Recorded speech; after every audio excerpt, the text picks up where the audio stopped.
बात कर रहे हैं दुनिया के सबसे बदनाम हीरे की। एक ऐसा पत्थर जिसका इतिहास कह सकते हैं रोशनी से नहीं बल्कि खून से लिखा गया है। जी हां, आज हम पड़ताल करेंगे कोहिनूर की और उसके साथ जुड़े उस सदियों पुराने श्राप की जिसने ना जाने कितने राजाओं को बर्बाद किया और बड़े-बड़े साम्राज्यों को धूल में मिला दिया। तो कहानी की शुरुआत होती है एक बहुत ही पुरानी, एक प्राचीन चेतावनी से। ये 1306 के एक हिंदू ग्रंथ में मिलती है। और ये सिर्फ कोई कहावत नहीं थी, नहीं, ये तो एक भविष्यवाणी थी। एक ऐसी भविष्यवाणी जो आने वाली कई सदियों तक राजाओं और साम्राज्यों की किस्मत पर एक काले साये की तरह मंडराती रही। अब इस कहानी को हम शुरू से नहीं बल्कि इसके अंत से शुरू करेंगे, भारत में कोहिनूर के सफर के सबसे दुखद अध्याय से। वो अध्याय जहां एक छोटे से राजकुमार की किस्मत इस हीरे की वजह से हमेशा हमेशा के लिए बदल गई। ये थे महाराजा दलीप सिंह, सिख साम्राज्य के आखिरी शासक। और उम्र सिर्फ 11 साल। ये वो पल है जब उनसे सिर्फ एक हीरा नहीं छीना गया, नहीं, उनसे उनका साम्राज्य, उनकी पहचान, उनका भविष्य, सब कुछ छीन लिया गया था। दलीप सिंह की पूरी जिंदगी मानो इस हीरे के श्राप का एक जीता जागता सबूत बनकर रह गई। सोचिए, अपनी मां से अलग कर दिए गए, अपनी जमीन से मीलों दूर और अपनी पहचान तक खो दी। उनकी जिंदगी बस एक के बाद एक त्रासदियों का एक कभी न खत्म होने वाला सिलसिला बन गई। और यही उस बेशकीमती पत्थर की असली कीमत थी जो उन्होंने चुकाई। तो सवाल ये उठता है कि आखिर ये पत्थर आया कहां से था? चलिए अब जरा समय में पीछे चलते हैं और इस रोशनी के पहाड़ के रहस्यमयी जन्म की कहानी को समझते हैं। तो देखिए, इस हीरे की जड़ें हमें भारत की मशहूर गोलकुंडा की खादानों तक ले जाती हैं। लेकिन इसकी असली चमक, इसकी असली पहचान तब दुनिया के सामने आई जब इसे मुगल बादशाह शाहजहां के उस बेशकीमती मयूर सिंहासन यानी तख्ते ताउस के बिल्कुल ऊपर लगाया गया। अच्छा, इस हीरे को इसका ये मशहूर नाम कैसे मिला? इसकी भी एक कहानी है। ये तब की बात है जब फारसी आक्रमणकारी नादिर शाह ने दिल्ली पर हमला किया था। कहते हैं कि जब लूटे हुए खजाने के ढेर में उसने इस पत्थर को देखा ना, तो उसकी चमक से उसकी आंखें चौंधिया गईं और बस उसके मुंह से निकला कोहिनूर यानी रोशनी का पहाड़।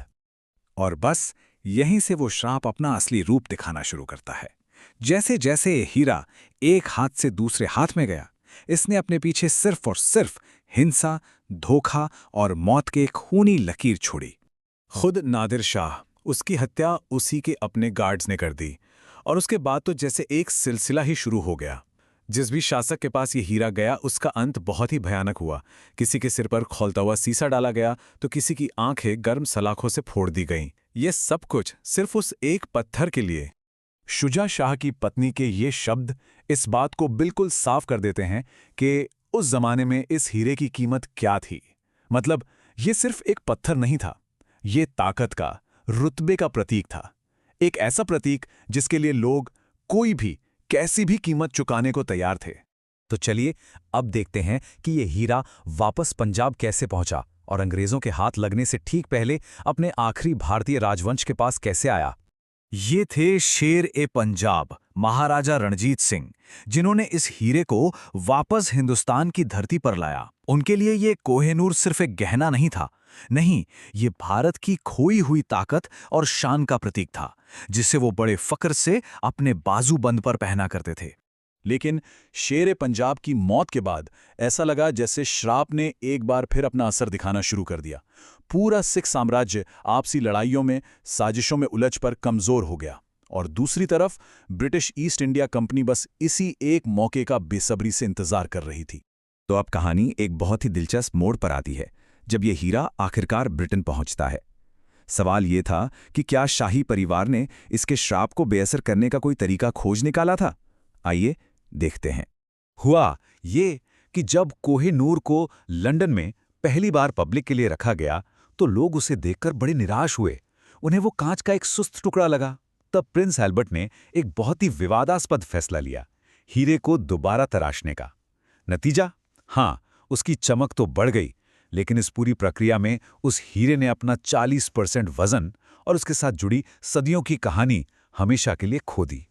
और यहीं पे कहानी का सबसे दिलचस्प मोड़ आता है। कहते हैं कि श्राप में लिखा था कि इसे सिर्फ कोई देवता या कोई महिला ही बिना किसी नुकसान के पहन सकती है। और अंग्रेजों ने, जो आमतौर पर इन अंधविश्वासों को नहीं मानते थे, इस श्राप को इतनी गंभीरता से लिया कि एक नियम ही बना दिया, कोई भी पुरुष राजा इसे कभी नहीं पहनेगा। ये हीरा हमेशा हमेशा सिर्फ महारानी या रानी के ताज का ही हिस्सा बना, जैसे वो कहीं ना कहीं जानते थे कि इस श्राप को चुनौती देना ठीक नहीं। तो चलिए, आखिर में अब इस हीरे से जुड़े आज के विवाद पर एक नज़र डालते हैं। एक ऐसा विवाद जो इसे औपनिवेशिक काल का एक बहुत शक्तिशाली प्रतीक बना देता है। ये जो लाइन आप देख रहे हैं, ये उस वक्त की औपनिवेशिक सोच को बिल्कुल साफ दिखाती है। महाराजा रणजीत सिंह ने अपनी वसीयत में इस हीरे को हिंदू पुजारियों को देने की इच्छा जताई थी, और ब्रिटिश प्रेस ने उस इच्छा को किस नज़र से देखा, ये इन शब्दों से जाहिर हो जाता है।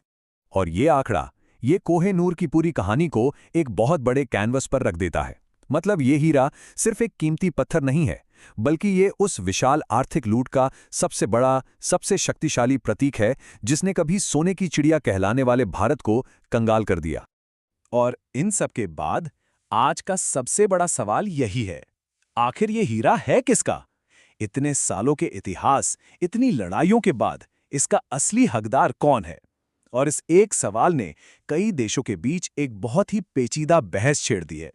देखिए, भारत, पाकिस्तान, अफगानिस्तान और यहाँ तक कि ईरान, इन सभी देशों ने इस पर अपना दावा ठोका है, और हर देश के पास अपने अपने ऐतिहासिक तर्क हैं जो इस मालिकाना हक के सवाल को और भी ज़्यादा उलझा देते हैं। तो सवाल यह है कि सदियों के इतने खून खराबे और फतह के बाद क्या एक श्रापित हीरा कभी सच में अपनी आखिरी मंजिल पा सकता है? शायद इसका जवाब इतिहास की परतों में ही कहीं दफन है। कोह-ए-नूर की कहानी बस हमें यही याद दिलाती है कि कुछ खजानों की असली कीमत सोने चांदी में नहीं, बल्कि इंसानी तकलीफों और बहाए गए खून से चुकाई जाती है।